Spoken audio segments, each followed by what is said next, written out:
In 2014, I quit my job as a CPA in Italy and I moved to the United States to improve my English. This is how my entrepreneurial journey started, and since then, I've been focusing on growing myself to grow my business. In this podcast, I just want to create a collection of all the lessons that I learned through my mistakes and the success that came from the wins, going through all the stories, the fun facts, and the anecdotes that I've been experiencing through this journey. My name is Cristina, and let's start collecting picture memories. So one of the most important lessons that I've learned running my business is that people are going to remember how you make them feel. Why I'm telling you this and how did I start learning about this? August 2023 was the first time that I went to a motivational conference, like listening to motivational speakers and business people speaking. And it was a huge event at the Javits Center in New York City. And when you walked into that facility, the organizer planned every single detail about it, like how people were welcoming you, what they're saying, where the logo of the event was, the carpets, the mic, the logo was everywhere. Everywhere you would go and take a picture with somebody or just by yourself, it had the logo of the event there. And they just wanted you to give and to feel a specific feeling, because at the end of the day, what you would have remembered would have been the feeling, like how you felt during the entire time. And actually the organizer had a very beautiful speech on the stage for 2 hours. And he explained us the behind the scene of all of this. And I started to think about that. I started to think how I felt the entire event and how could I do the same for my customers, whether they were attending a cooking class or just walking into the store to buy some products. And I actually started to think that the greatest and the most accurate test that I can do about the success of an event, of a cooking class, is how much people purchase after the class. Because the reason why people purchase is not because they like the product.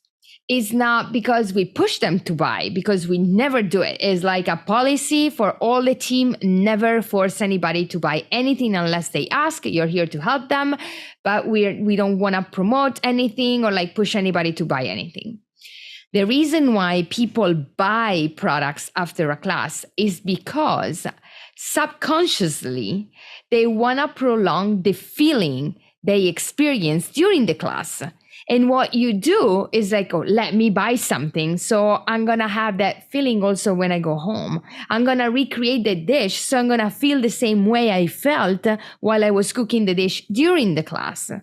So to me, after a class, when I see the amount of sales we do after a class, is the test of if a teacher did a good job or not. If I personally did a good job, then there are exceptions there. But in general, this is the rule.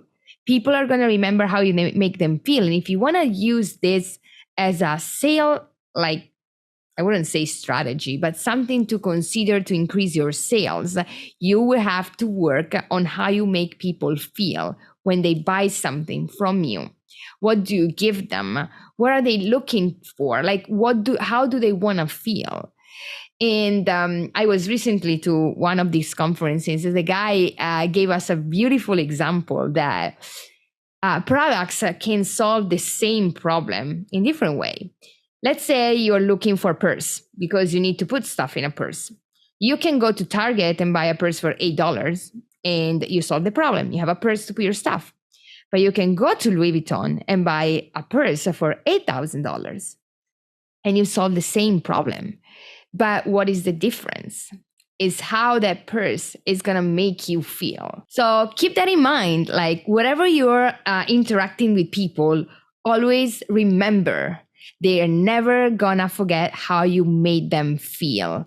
That is the most important thing you can do for a person in personal life, business, sales, whatever you're dealing, whatever is the reason why you're dealing with people, remember how you make them feel, because they are not gonna forget that. If you like this podcast and the topics I'm talking about and you want to know more about what I do, you can follow me more on our social media accounts. You can follow us on LinkedIn, on Instagram and on Facebook under the Healthy Italy account. I'm not very active on social media on my personal account, so you won't find that much. But you can see me on the Healthy Italy account. So it will be wonderful to meet you there. And if you find that what I'm talking about it could be helpful for anybody, you're more than welcome to share the podcast with your friends or whoever you think might benefit from it. Thank you so much. It means the world to me.